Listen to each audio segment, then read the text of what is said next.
minutes. Just letting everyone in.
Okay, I think we're ready to start now.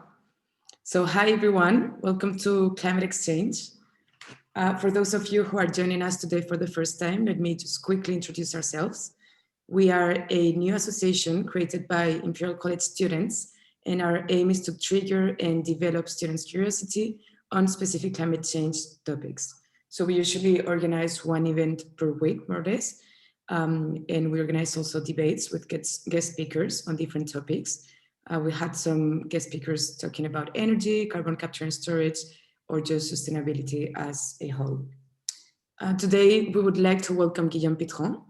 So after 6 years of extensive research throughout the world, Guillaume published the book, The Rare Metals War. And this book was published in English and distributed in the UK 4 weeks ago. So the book focuses on the economic, environmental, and geopolitical issues of rare metals, earning Guillaume many awards. Today's session will go on for about an hour and will be recorded.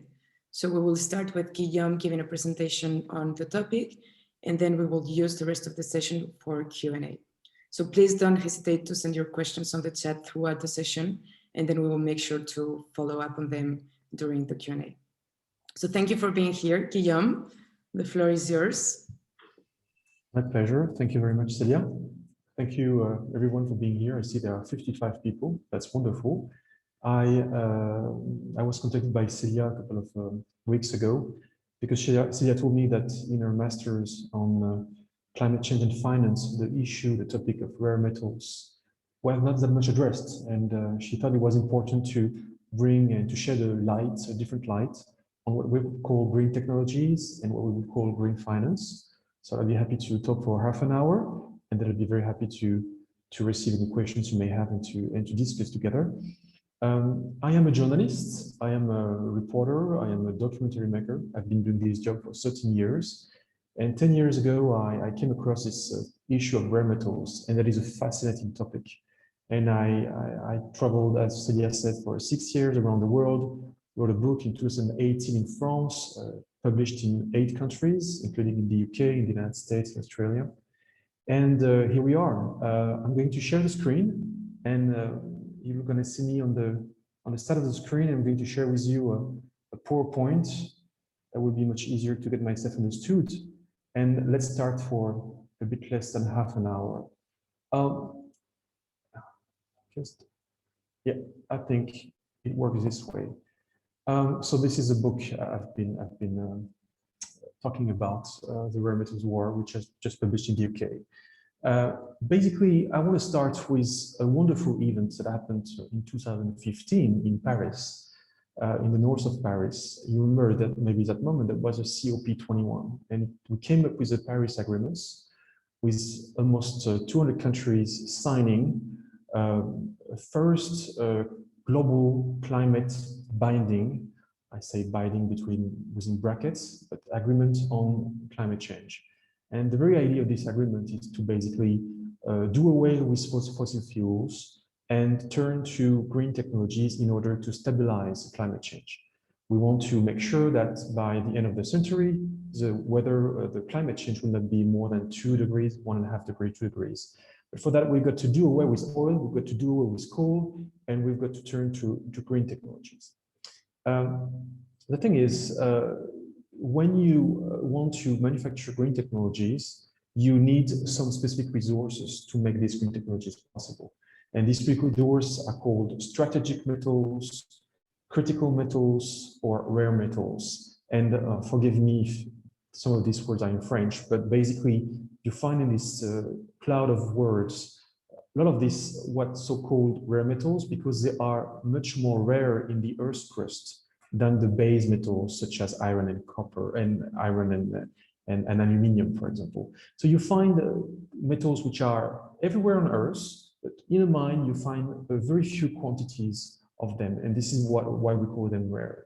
We can talk about beryllium, cobalt, praseodymium, tungsten, dysprosium. These metals are also called strategic because they are considered as being strategic for the countries which use them, and also critical metals. And this is a definition by the EU Commission, which draws a list of 3 years. Last is the date critical metals, because there could be changes of supplies given the demand of metals, and this is we find only rare metals per se, but we find strategic and critical metals such as copper, titanium, molybdenum, platinum, tantalum, and whatever. So we need these metals because we cannot do without them if we want to manufacture various metals. If you want to manufacture, for example, solar panels, you will need silicium metal. Silicium metal is not rare, but it's a very important metal for making these solar panel possible, and silicium is considered as critical by the EU Commission. You will find the offshore wind turbines, neodymium, in the magnet of the offshore wind turbines, and neodymium is a very critical and strategic metal. And you will find also variety of metals for making electric cars, not only in most of the motors, of the engine of the electric cars. Most of the engines use neodymium for their motors, but also for the battery. And the battery is made of lithium, cobalt, graphite, which is a mineral, and also nickel. And these metals may be considered either rare or critical or strategic metals. So basically, there cannot be any green revolution if we don't go and get these metals from somewhere. And the Paris Agreement talks about many things, as a 30-page agreement, but doesn't mention at any moment the words metals, minerals, or mining. And my job for the last 6 years writing this book has been to question, but where are we going to get these metals? Are there going to be any environmental impacts for extracting them and refining them? Will some countries actually hold the commerce of these resources? Will there be any geopolitics of these rare metals, because we're going to have to secure the strategic mining areas? So if we start to look at the green technologies through the bias of these metals, without which there will be no transition at all, no energy transition, well, we end up looking at the energy transition with different eyes than when you just listen to a political speech or turn on your TV and watch an advertisement for an electric car. Let me be very precise. We have to do this energy transition. I'm not a pro-oil or pro-coal advocate. let's get rid of these fossil fuels, even if it's going to take time. We have to do this energy transition. I really want to make sure about my intention. I also want to tell you that I'm not paid by anyone who is doing anything in relation to the oil or the coal business. But the question now is to really go further this very enthusiasm of our green technologies and to look at the challenges it will bring, and also try to figure out the solutions to make sure that we can come up at the end with the greenest world possible. Let me start with some ecological consideration. Before the ecological consideration, let me just make sure that the energy transition is also a digital transition, because we need a digital device to, for example, build smart cities and smart networks. And so if we look at the type of resources, whether it is beryllium, dysprosium, gallium, germanium being used for digital technologies, we find that a good bunch of them are being used for these technologies. So the green energy transition is a digital transition. Both come together, and for both we need these rare metals, and we need more and more of them. As you can see that the more we evolve with more complicated, more complex technologies, the more the Mendeleev table is being used. The more of these metals in this Mendeleev table are being used for making these green technologies possible. So, and we're gonna need more and more of them. Because if you look at, for example, the type of metals that are being used, for example, for electric cars between 2017 and 2030, you see that for manufacturing between 3 million cars, electric cars in 2017, comparing to 150 million cars, electric cars in 2030, well, we already know that and this is the European Commission that tells us that we're going to have to get 69 more times nickel than in 2017. We're going to have to need more aluminum and copper and aluminum and lithium and cobalt and manganese as we used to have as we used to study back in 2017. So what it tells us is that the more we're going to move away from oil, the more we're going to have to get more of these minerals, and that we're shifting actually the challenges from extracting oil to extracting these minerals for new green technology needs. Let me go back to the environmental part. This picture that you see is a drone pictures that have been taken 2 years ago in 2019 in China. We are in the north of China in the province of Heilongjiang, and we are here watching at what is a graphite mine. And a graphite mine is needed for your phones and also for cars. So basically, you see that it has an impact, a material impact, to actually extract the minerals from the Earth's crust, and also to refine it. And this is part of the refining process, to dump directly the dirt into savage dumping sites in Heilongjiang. We are here in the province of, in the area of Baotou. Baotou is a city northwest of Beijing, which is home to most of the rare earths exportation in the world, and you need rare earths for most of the electric cars. And the rare earths is being refined with water, and water is being directly rejected into artificial dams. The name of this dam is a Weiqiang dam, close to Baotou. And as you can see, it's not very clean actually to refine this rare earths. And people living around this lake, claim to have cancers, claim that the agriculture is not possible anymore because the earth and the ground is actually has become unable to produce any food, any crops. So we live in a situation where some actually Chinese specialists once told me China has polluted and devastated its environment to produce rare earths for the rest of the world. So this is the ecological thing that we realize when we talk about these metals for rare earths, for clean technologies. This is that actually to make something clean, at some point you need to make something dirty in the environment, in the industrial process. And we don't necessarily realize that, because when we use an electric car or when we see like a solar panel working, it doesn't emit any CO2, it doesn't pollute when we use it. But what we don't look at is actually how do you produce these things? How do we manufacture these technologies?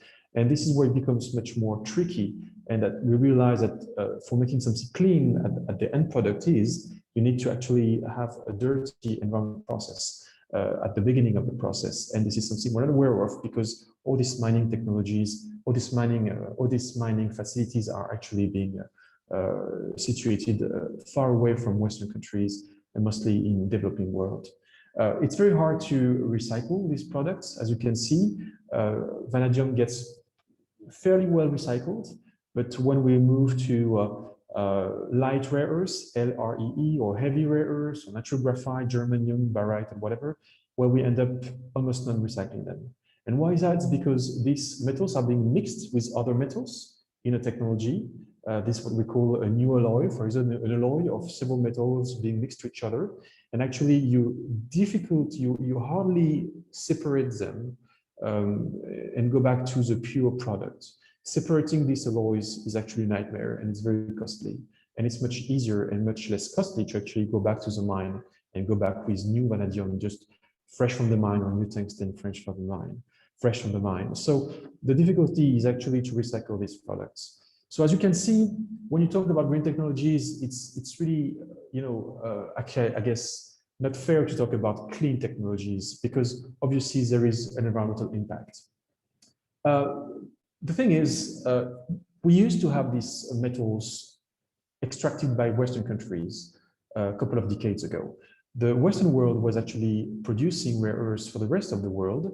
Back in the 80s, there was Lynas, an Australian company, producing rare earths, a good bunch of the rare earth production. And we also had Rhône-Poulenc, which used to be a French company. Today, Rhône-Poulenc is Solvay, a Belgian company. And Rhône-Poulenc in La Rochelle was refining the ore, which was brought, some of the ore was being brought by Lynas from Australia. So the French, the Americans also, the Australians were actually refining, producing these rare metals, at least rare earths, which is a specific class of rare metals, for the rest of the world. But because it was so polluting, and because there was tensions with the surrounding communities, the Western world decided to actually move the production to China. And at the same moment, back in the 80s, China was desperately hoping for, looking for economic growth, ready to accept any environmental damage on its oil, as long as it could get some of the industry that the Western world didn't want to assume. And because rare earths and China has so much of the rare metals and rare earths, it was very easy for us to say, let's close our dirty industries and we'll find them back open in a couple of years in China. And China will produce these metals for us, whatever the cost, as long as we can get them, because the market will make them possible. So basically, this is what happened. We just let other countries do the dirt job, and we would just get these new technologies, clean technologies, nice to look, nice to use, but without really understanding that there was some environmental impact at the other end of the world. The thing is, when we talk about that, we also talk about a situation where we let China assuming an extraction leadership and actually gaining a leadership over the extraction and the business of strategic resources. And we come up with this map, which is a map which was just, I'm looking for my words, updated end of 2020 by the European Commission. And the European Commission, as you understood it, updates the list of its critical minerals, those minerals which are strategic for economies in Europe, but also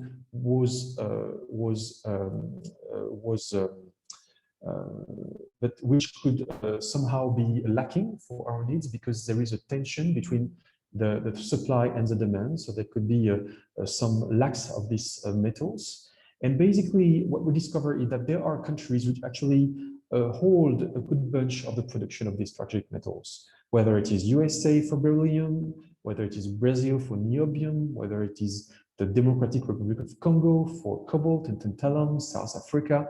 And what you see on the eastern side of the map is that China is actually the leader, indisputable leader of the extraction, refining, and commercialization of most of these critical metals, which are also for some of them rare metals, whether we talk about antimony, barite, bismuth, fluorspar, gallium, light rare earths, heavy rare earths. You see that the Chinese production, the Chinese world production is extremely important comparing to other countries.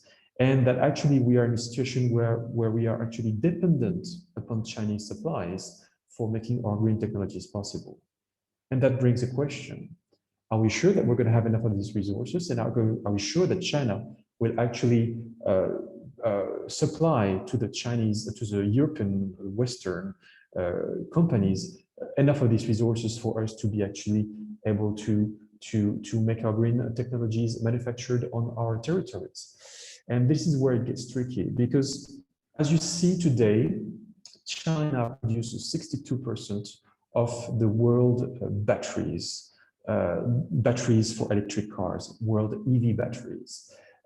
Why is that figure so impressive? Why is that China produces so much of this product, batteries, which are absolutely critical and strategic for our green cars? Is it because for the last 20 years, China has actually limited over the years its supplies of rare metals to the rest of the world?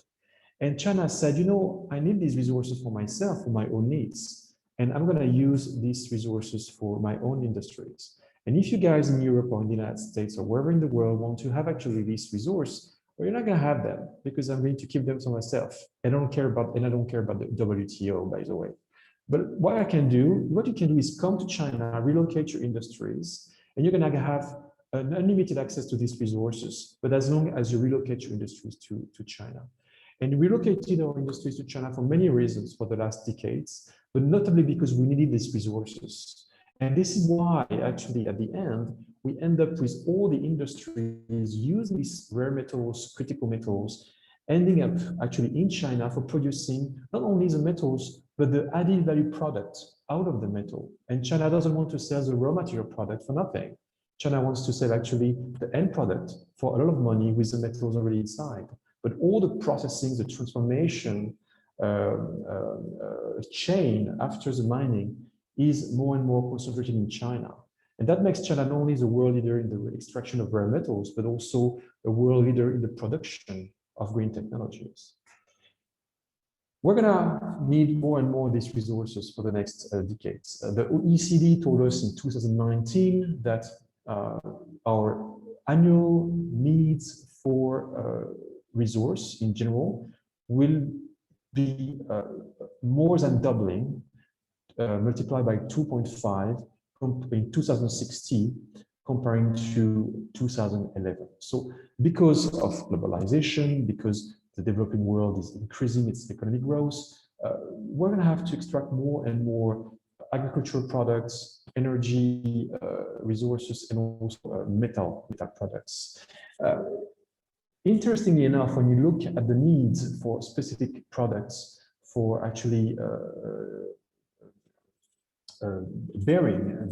being able to sustain the battery boost, the electric vehicle battery boost, we see that, I already showed you a picture just before, but we see that the needs for nickel or aluminum or phosphorus or iron, copper, whatever, will be exploding between 2019 and 2030.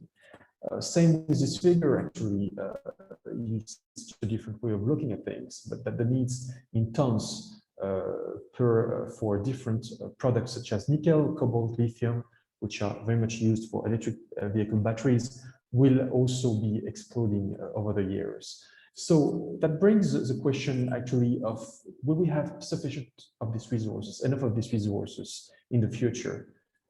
Excuse my French, I didn't find this picture into English, but I guess you can understand what it means. It means that some people are actually looking, some experts are looking at, are we going to actually lack of these resources because the Earth is not going to have enough of these resources in the future given our growing needs?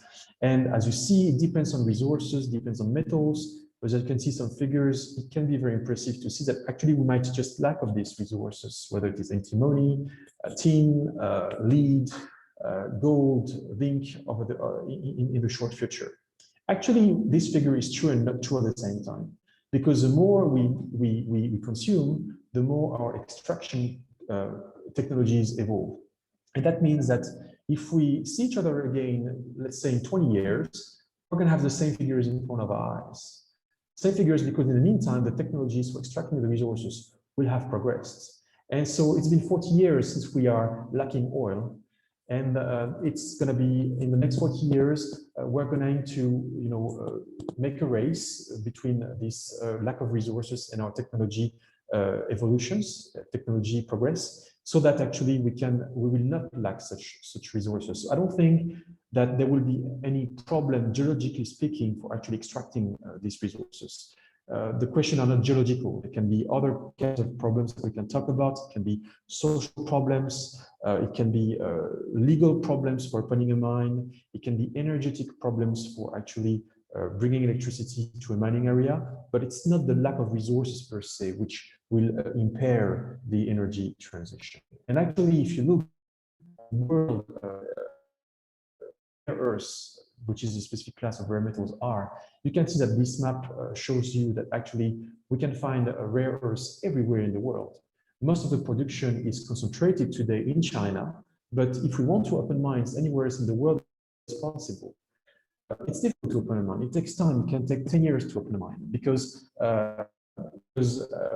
it takes time to bring the permits together, to make sure that there will be no deletion process. But actually to find a business model. But you see that the problem is not the presence of these resources per se. And tomorrow maybe we're gonna even find these resources on the depth of the oceans. And maybe we're gonna even go to asteroids and to get some rare metals on the top of an asteroid. So what we see is that we are widening the scope of our researchers to get these resources so that we will not lack rare metals for making the green tech possible. But what it tells us also is that there is a geopolitics of these resources, which is taking shape. Because we as Europeans, if we need these resources, where are we going to get the cobalt and the lithium and the graphite and the rare earths and the bauxite? We're going to have to sign new agreements with mining countries. We're going to have to actually extend our mining operations to other parts of the world. And as the Columbia University report told us in 2017, there is already a geopolitics of renewable energies, because we're going to have to get these resources somewhere. So what it tells us is that the green world will be a very fascinating world, and I hope we're going to get as quick as we can into this world. But that's also going to be a very complex world, and as discussions go on, we can also develop about this geopolitics. Now the question is, can we extract these resources? And if we look at the lithium potential of Europe, I'm not going to comment on each of these figures, but it just tells you, as you see, that there are many of these resources available theoretically, because we don't extract many of them yet. But we could actually extract lithium in France, in Spain, in Portugal, even in the UK, actually. Lithium is very much needed for battery electricity storage, for EV batteries. So as we are accelerating with our EV needs, certainly the European Commission wonders, but how are we going to secure the lithium supplies? And this is why the European Commission is very much pushing for actually Europe being not only a consumer of lithium, but a producer of lithium, so that we don't depend on China or other producing countries with all the geopolitical risks that such a dependency could actually spark for our economies. So once again, we are far away from being self-sufficient in terms of lithium extraction and production. But what this map tells us is that maybe there are some possibilities to actually develop a mining industry in Europe for our needs. That also tells us kind of a paradox. To go greener, we're going to have to dig deeper. And people don't want to accept that. Consumers don't want to accept that. It's going to be very hard to make people, citizens, voters understand and accept that if we want to go greener, we're going to have to dig deeper. And that is going to come with a cost. But what we're going to have to do with this cost, and we're going to have to accept it, unless we want to let other countries, usually poorer countries, developing world, get the dirty job. Then during this time, we just enjoy this so-called greener world. What I want to tell you, and I'm going to end with that for the last 2 minutes, is that this greener world, once again, I hope we're going to make it.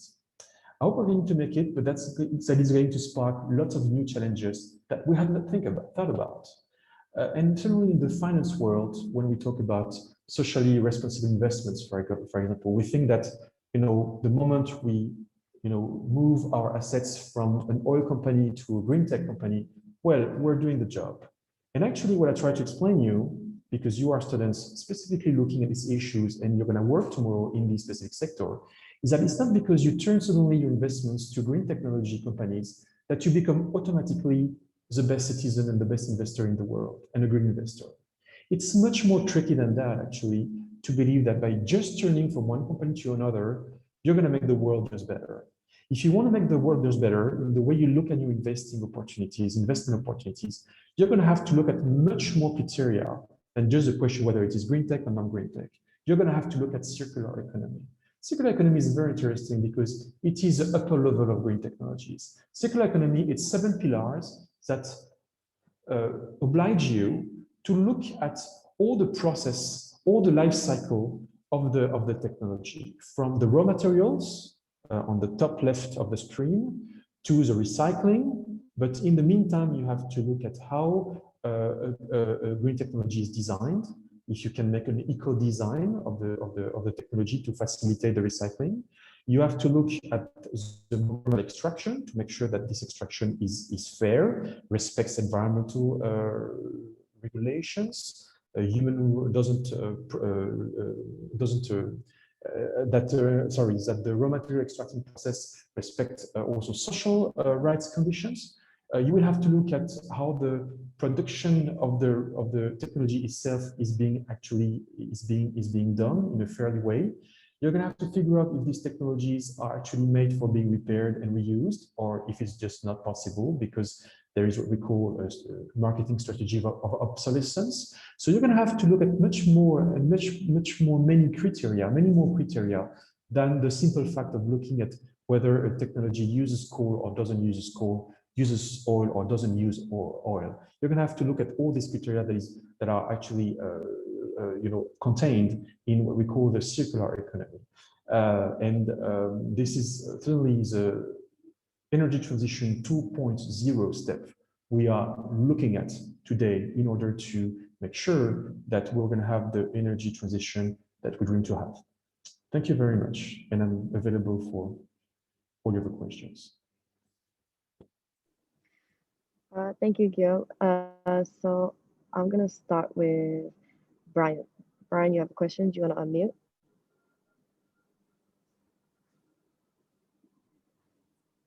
No. Okay, so I'm just going to read out Brian's question. Have you also mapped out the ownership of the mines in countries? I recall reading that China owns many of the cobalt mines in the DRC. Very true. Actually, China doesn't only own the mines in China. China tends to own the mines outside of China. The Chinese needs are absolutely huge for its own economic growth. And so China first doesn't necessarily have all the rare and critical metals on its own territory. That is the case of cobalt. Or China doesn't want to extract all of its resources of its own territory, and certainly doesn't want to support the ecological and social costs of turning green. And for these reasons, it's interesting for the Chinese power or Beijing to look at where the country could actually get its resources it needs in other countries. And this is only one of the reasons why China is very much active in Africa. And if we want to make a specific point on cobalt, cobalt is needed for electric vehicles, for the batteries of the electric vehicles. Some say they will try to get rid of cobalt in the future battery device, but as of today, it's still very much being used. DRC is one of the main producers, the main producer of cobalt in the world. And what we have seen over the years is China actually either buying shares in mining companies or buying the future production over 3 years of some mining companies that it doesn't own, but in order to make sure that it could supply its needs for cobalt. And today, I think it's fair to say that 80% of the DRC cobalt production end up in Chinese hands. Thank you, Guillaume. Our next question is from Kevin. Okay, yes, I'm going to read it. Oh, okay. Here, Kevin. I think you mentioned it later, but is China's dominance only due to resource availability, or could we meet our global demand without China in any way? Interesting question. There is a difference between the potential mining and the reality of the mining industry. If we wanted to extract all these minerals, we could find them everywhere on Earth. So basically, we could, even France, to talk about my country, could actually extract rare earth metals. I don't say France will extract 100% of the world production or 100% of its needs, but we could only, support part of this of our needs. And this is the same with other countries. Some countries have better potential than others, better geological potential. But still, I mean, obviously, we could do without China. We could theoretically do without China because we can even find rare earths on the depths of the oceans. Now, can we practically make without China? That's going to be very hard because China holds a business. And given the explosion, the exponential need that we have, we're not going to be able to do without China within decades. So basically, you see, I try to make a difference between the potentiality and the reality. The reality is that this business and the extraction facilities are today, for ecological reasons that I've tried to explain, concentrated in some specific parts of the world, and China is one of these parts. So basically the resources would be available, but China's dominance is just too large. I think so. You can see sometimes on very specific metals that there is an attempt by some Western countries to get over and to circumvent this Chinese dominance. I talked more specifically about rare earths. The Financial Times just wrote an article last week on the rare earths industry and the fact that the Americans are completely dependent on Chinese supplies for their F-35 jet fighter. And the Americans could at some point maybe get their needs out of Chinese networks. But that is only one specific type of very precise mineral. But more generally speaking, if we want to take all these minerals that are needed for green technologies, we're not going to be able to do without China for a while. Many thanks. Okay, so our next question is from Benoit about life cycle assessment. Yeah, thank you, Guillaume, for the talk. Just had a question about life cycle assessment. So we basically often use the CO2 emissions over the life cycle of the technology to assess which technology we could use. But do you think it really captures? Do you think it really captures the true environmental impact of the technology? And do you know any framework or index that is looking at the circular economy perspective of the technology instead? So for the first question, the green technologies are always better technologies in terms of environmental impact, at least CO2 impact, than oil technologies. If you look at an LCA, a life cycle analysis of a solar panel or wind turbine, it's going to emit less CO2 during its whole life cycle than any other coal technology or oil technology. So that's why I'm saying to you, we have to move towards that direction.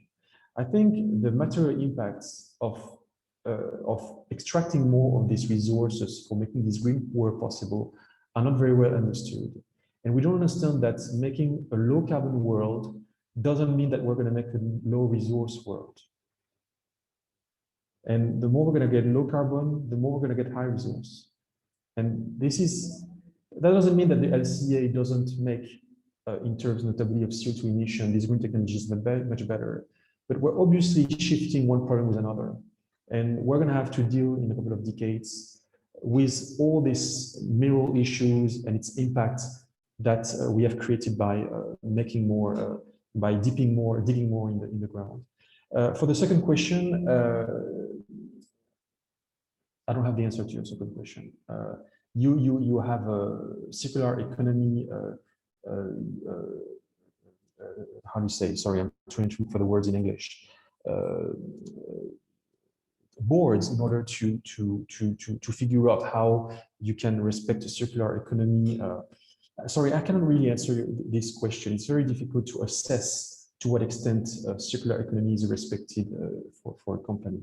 That is already very hard to actually put in place a circular economy loop for your own needs as a company. I could make an entire conference about this only subject, as the assessment question as far as the assessment question is your question is going, it's harder to understand to say. What I can only tell you is that certainly that assessing the circular economy goes much farther than just looking at figures, much farther as looking at only profits. And if you want to put these questions into this your economic viability of a company, that means that you have to look at other criteria than just pure financial criteria. And that is where actually these questions become much wider than just looking at the financial criteria for assessing the healthiness of the company. Hope I answer your question. Yeah, very clear. Thanks. Okay, thank you. Our next question is from Guy about geopolitics. Hi, Guillaume. Thanks very much for the talk. Really enjoyed it. This question might have already been answered to some extent, but I was just wondering from a pure geopolitical and power perspective, has China already won the renewables / clean technology race against the West? And what are the implications of this from a geopolitical power perspective? No, China hasn't won. Obviously, China has taken an advantage. If you look at the world production of EV batteries, solar panels, wind turbines, it's very impressive to see the acceleration of the Chinese presence in these technologies. I think China, you might remember that back to the beginning of the 20th century, UK was the world leading power. And for many reasons, there was a shift from UK and Europe to the United States at this time, because of the First World War, but also because we turned from coal to oil. And the UK was, strong enough on the coal production markets and also mastering the technologies out of the coal resource. And we moved to an oil world where the United States could secure the supplies and could actually master the technology using coal, which we call today the oil car. We are witnessing the same shift today. We're moving from an oil world to a green tech world. And this is a shift, a geopolitical shift, where China can actually accelerate its dominance because of this move towards these new resources, which it can get for itself and for which it produces its own technologies. That being said, we are reacting a bit late, notably in Europe, but suddenly we realize that we don't have any gigafactories for batteries manufacturing, and that we have to actually produce these own technologies by ourselves. And I think the wake-up call has started in the West, including thanks to Trump. Sorry to say that, but Trump, I think, was the guy who could politicize this wake-up call. And besides all the shitty things that he's done, I think he's done well in actually politicizing this Chinese dominance. And basically, la messe n'est pas dite, as we say in French. The games is not over, and it's possible that we could actually catch up the delay towards the Chinese on these specific industries. Perfect, thank you. Okay, our next question is from Lucy. Hi there. Hello. Hi. Actually, two questions. I just wondered what percentage of the rare earths available in Africa have been reserved already by Chinese interests.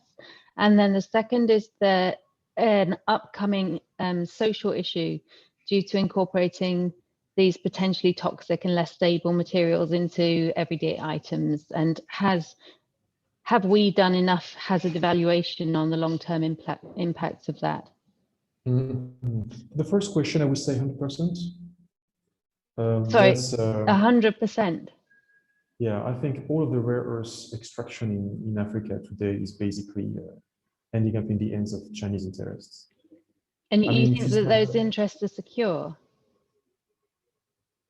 What do you mean by secure? I mean, if we look at where is the air production today in China, in Africa, it is in Tanzania. I think there is some in South Africa. I don't have the precise map in my head, right? But when you look at all these production processes, few productions, right, comparing to the Chinese production, but still you see always Chinese interest here in this production. So at the end, it ends up in Chinese hands. Does it answer your question? Yes, thank you. Okay, and for the second question, I don't think we have really evaluated on the long term what this means to be dependent upon these supplies, and actually including the ecological impacts. But you know, if back in the 1920s, when we started to use oil cars and to use oil for our energetic needs, I don't think anyone had thought about how the world would be shaped 100 years later by this new need for oil. And I think this is where we are today. We are turning towards a new energetic model with new powers looming because of these new energetic powers, new challenges arising, and we are like back 100 years ago with oil. We just don't know how the future filled with this, you know, full of rare earths and rare metals would look like. We can try to, you know, establish some scenario where we see that many challenges will rise because history is not over. This is not the end of history, the energy transition, but it's very hard to say what will be a world where China would probably, you know, structure and strengthen its dominance over the 21st century, notably due to its new leadership over this strategic resource. Hard to answer this question, but we should do the conference. Sorry, Guillaume, I was actually wondering whether you'd looked into the health, the social side of our increased use of these potentially toxic and unstable materials. Okay, we know this. We know that in China. I've been in China several times, so we know in China the impact it can have around the mining areas or the refining areas. I think figures have been produced in China by a report which will never be published. So what I can only tell you is what people tell me. They talk about cancers. They talk about someone who knows how to say maladie des os de verre in English. Like your bones are cracking, like glass. I think. Something like that. So that's what I heard in these areas of mining activities in China. But once again, it's very hard to get any figures because it's very sensitive. So it's, I don't know if it answers your question. That's difficult. But most of these impacts today can be felt in China when you go and talk to the people on the field. Thank you so much. I'm very concerned about that area. Okay, sure. Then there is a question. Okay, we can come back later to this question. Okay, so next is Lara with a similar question. Do you still want to ask it? Yes, but I presume that the answer is going to be no. My question was, like, if you think that investors that are investing in renewables and green energies are looking enough into these social externalities associated with those projects? Obviously, my answer is no. I don't think so. Probably because also they don't know. I mean, you know, some of you probably were not aware of these stakes a couple of hours, a couple of weeks, a couple of months ago. So I think it takes also time to look at these negative externalities and to put figures on them, to put reports on them. So it's also because there is such kind of an awareness of these issues. The good point is that it's the more we are moving, the more this awareness is developing. Investors tend to, and companies tend to understand that there are reputational risks, legal risks, economic risks associated with the fact of extracting these resources or buying these resources from a subcontractor which doesn't sufficiently respect regulations. And I don't have the time because I want to let others ask questions, but I can give you examples of reports by NGOs targeting specific companies because of the working conditions of childs in the cobalt mines in Congo. So the companies will have to protect themselves more and more against these kind of risks. They will be ready to pay more in order to make sure that they get these minerals in proper conditions, rather than having a journalist like me or an NGO targeting them in a future report. So we're moving towards a good direction. These externalities will be better understood, but it's going to take time. Okay, thank you, Guillaume. We have one final question from Ollie. Okay. Yeah, hi. Thanks for the talk. It was really interesting. And this question's sort of already been covered a little bit, but I was just sort of wondering, when we look ahead to post 2050, when everyone's committed to be pretty much carbon free, and oil and coal and fossil assets won't be worth anything, will stumbling across a large deposit of either one of the rare earths we've talked about or another one that will subsequently become influential lead to that massive drive in development and global power that you see in sort of like the Middle East, where oil-rich states have become incredibly wealthy very quickly? Okay, Ollie Short, I didn't hear your question because there wasn't stable connection. Can you start again? Sorry. Sorry. Yeah, it was just about, we sort of touched on it already, but sort of whether stumbling across a large deposit of rare earth metals, either the ones we've talked about or subsequent ones that become important in future tech, will have the same drive of global power and development that stumbling across large oil deposits has in, say, like the Middle East, where those states have become very wealthy very quickly. I'm not sure I get your question very clearly, but I'll try to understand to reply. I'm not sure I understand your question. I think that once again, green technology will be really wonderful for stabilizing climate change. It will bring new environmental issues, and we're going to have to deal with these issues later associated with mining, exploding our needs for mining activities. You talked about geopolitics, right? You were wondering about the Middle East in 2050, correct? Yeah, yeah. The Middle East already knows, right, that because we're going to need really a lot of oil in terms of volumes in 2035, 2040, probably as much oil than today. But in terms of percentage in our world energy mix, the part of oil will be smaller than the part of other alternative energies. And the Middle East already knows that it will come up at a price for its geopolitical importance. And this is why you see the Middle East very much eager to develop art, tourism.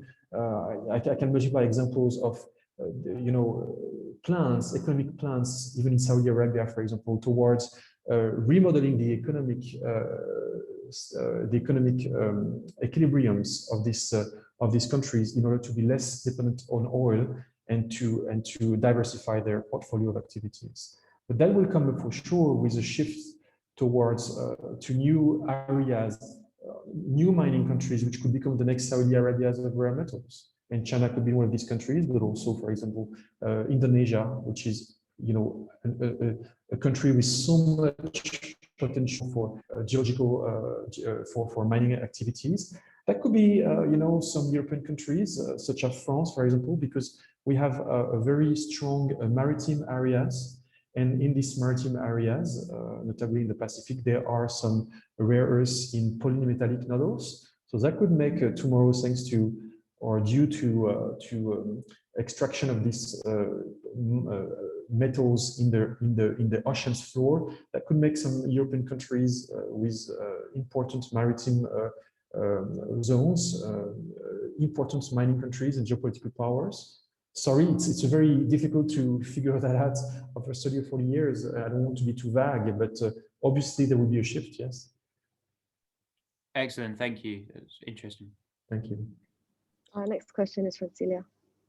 Yeah, Guillaume, I had a question about kind of like the solution side of it. So I was wondering if you're aware of any country or zone taking into account rare metals, because in the European Union or even China making pledges for net zero, but I've never heard of this topic in any taxonomy or regulation or any president talking about this. So I was wondering if there's any country which is more advanced than the others that has regulations on this, or it's just too early In terms of environmental regulations? Yeah, in terms of making laws or passing laws to try to delocalize that and bring it to the country, or even just regulations on caps.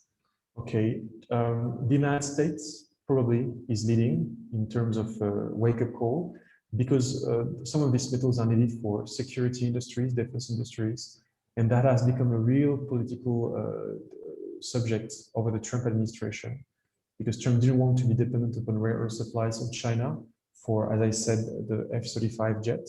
So today there is a wake-up call in the United States over the production of these resources, because they understand better than anyone, I think, the threat that China can pose to their own economic wealth.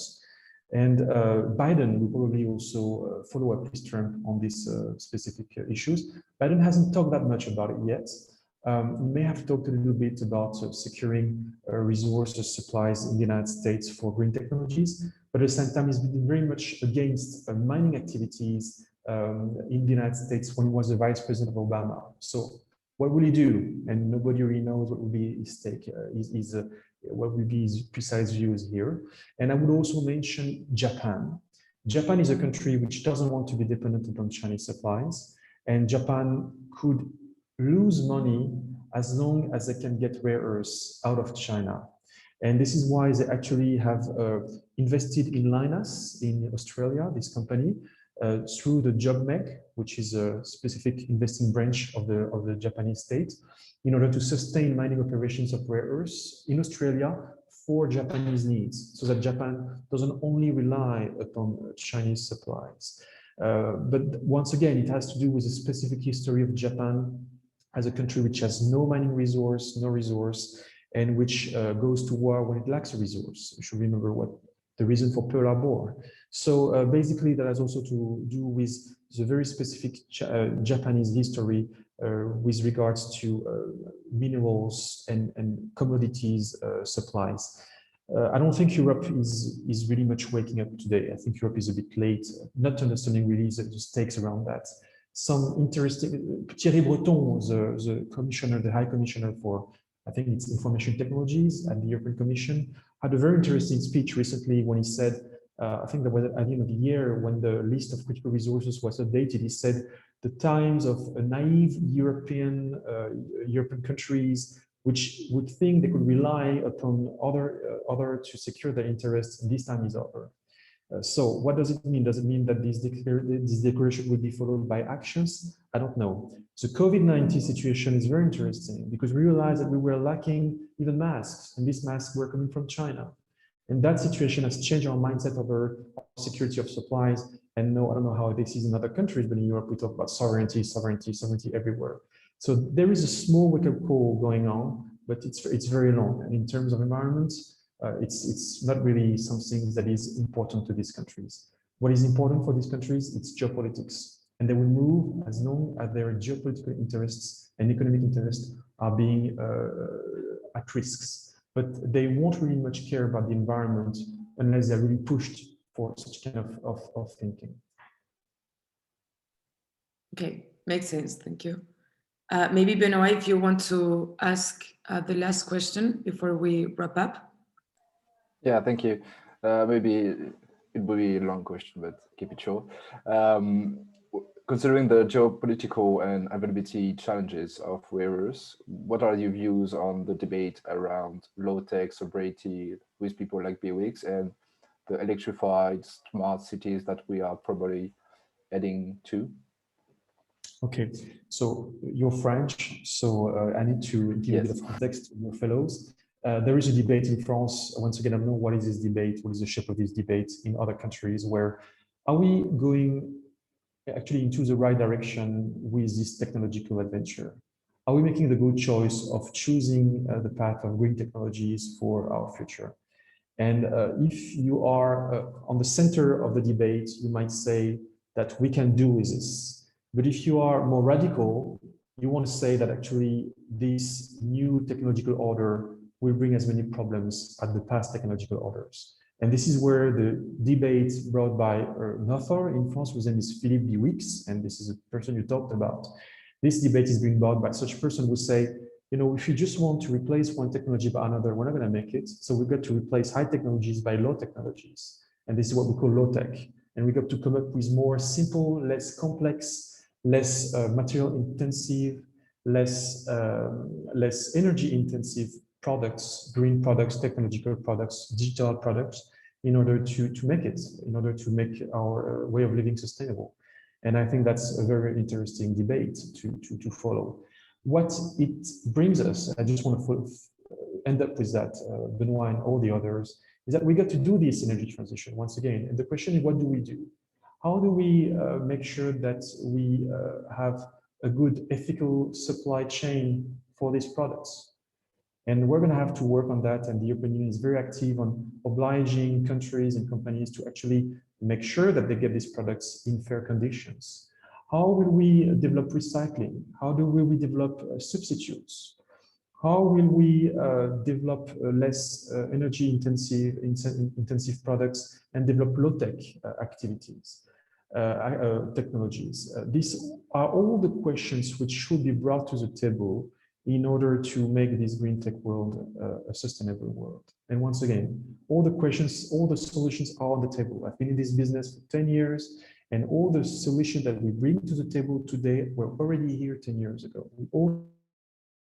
It's going to cost time, it's going to cost money, and we're going to have to change our ways of living. And this is the real questions which are being brought by this energy transition.